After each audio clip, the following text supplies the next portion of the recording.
Good morning, everybody. Today's August 21st. This is your quick COVID update.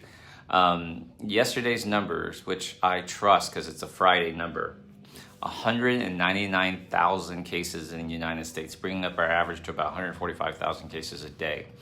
So unlike a Monday where there's a backlog from the weekend, Saturday and Sundays, because some states and counties have stopped reporting on weekends, like last Monday, it was like 260,000 cases. Unlike Monday numbers, yesterday's number of 199,000 cases, I really believe. So Houston, where I'm at, we're up to 2,700 cases a day, which is higher than it's ever been. Miami is 3,000 cases a day. But here's the shocker. LA is like 4,300, guys, 4,300 cases a day. New York City is almost at 2,000 cases a day. And the Maricopa, Phoenix area is 2,000 cases a day. I mean, these numbers are not good. Mississippi currently is a hot spot in terms of per capita. It's 120 cases per 100,000 people, and they're out of ICU beds. Mississippi, Alabama. So if you have a friend or a loved one or yourself who ends up in the ICU with COVID, you might have to travel to like Tennessee or Florida or Texas for a bed. This is crazy. And this is a situation we've been trying to avoid. So on the news front, the FDA is expected to approve the Pfizer, give full approval, so no EUA, full approval to the Pfizer vaccine next week. And I know there are a lot of people who've been vaccine hesitant.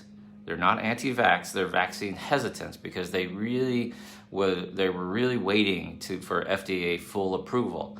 But if you ask them, what does that mean? What does that entail, FDA full approval? They don't know. I don't blame them. But, people just, for whatever reason, want full approval. Well, that full approval is coming next week for Pfizer, and Moderna will be a month later. Well, how do you know that, Dr. V? It's not because I'm not doing research with Moderna. Here's how it works. What FDA full approval means is an additional 4 months of data. So for emergency use, EUA, the FDA required 2 months of data, of safety data. And because we know that most, not all, but most complications will happen within the first 2 months of any medicine, any trial, any drug. And so once it was proven to be safe and effective after 2 months of trials, that's when they gave the EUA, the emergency use authorization. So for full, they needed an additional 4 months. So you're talking a total of 6 months of safety data, which they have now.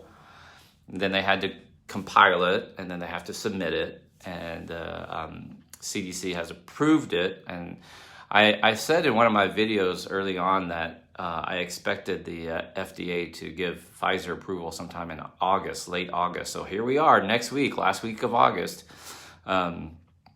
It's expected to get full approval. So how do I know Moderna will get full approval next month, a month later? Well, answer is because they got EUA a month after Pfizer did. So that's all that means. The real question is, for those who are vaccine hesitant, are you going to get vaccinated? Because I will tell you that when it comes to FDA full approval, this opens the door. Which is, it's already been cracked, but this will swing the door wide open for your employers, for organizations, for businesses to require vaccination to either work there or attend there or show proof of vaccination.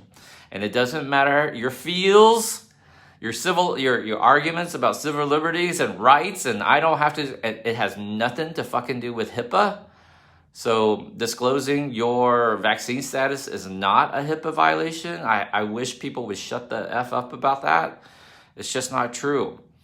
So as these dominoes, these arguments, these conspiracies start to unravel and fall, much like, what was the date? August 13th or whatever, when Trump was supposed to miraculously be reinstated as president. Well, that date came and went. Where are you now with your conspiracies?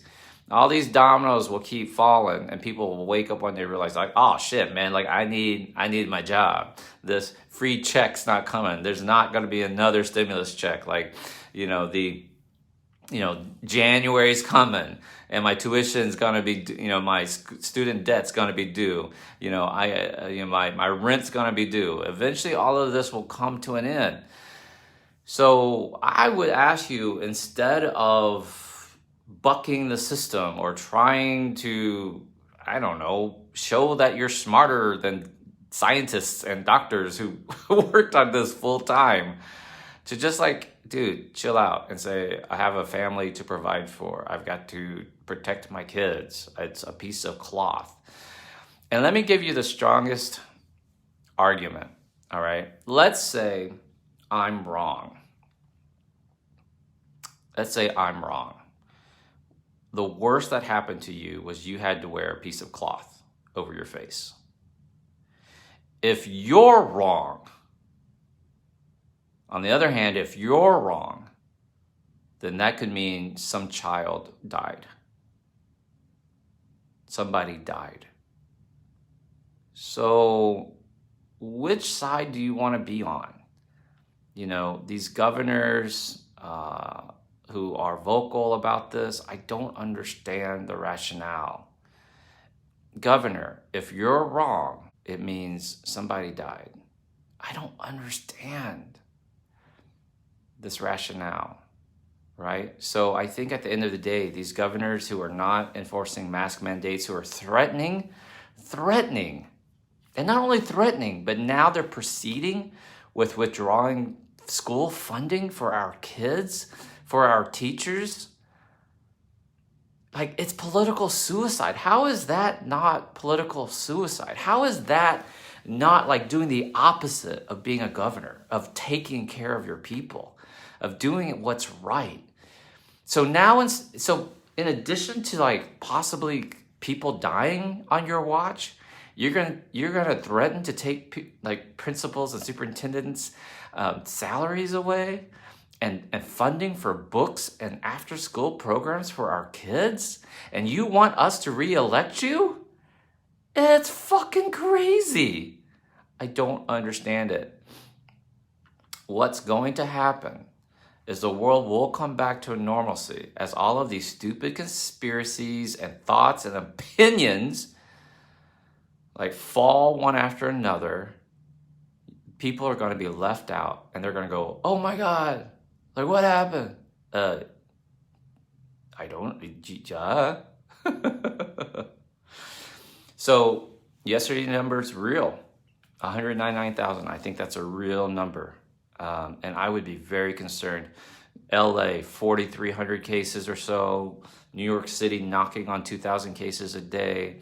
Houston's 2,700 cases a day. You're talking about the Chicago is 1,000 cases a day.